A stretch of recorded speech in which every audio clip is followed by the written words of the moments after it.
मित्रांनो, आपण भोगवादी संस्कृती स्वीकारल्यामुळे पहा केवढा आपला ऱ्हास झाला आहे. कुठलीही नीतिमत्ता शिल्लक राहिलेली. विवाहितेवर पतीच्या मित्राकडून अत्याचार. मित्र जर त्याच्या बायकोवर अत्याचार करायला लागला तो विश्वास ठेवायचा कुणावर? माणूस खरा विश्वास मित्रावर ठेवतो. आपण कुठे चाललो, काय चाललो, काही भान नाही.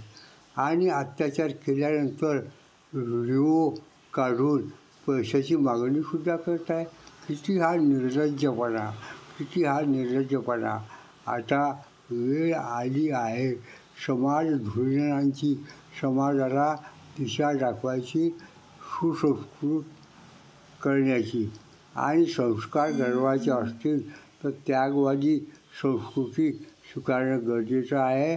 आणि त्यासाठी गीता हे वृत्तपत्राचं साहित्य व्हायला पाहिजे. माझे रामदास खंडागळे. हा आहे भोगवादी संस्कृतीचा निशांक अतिरेक. माझे रामदास खंडागळे.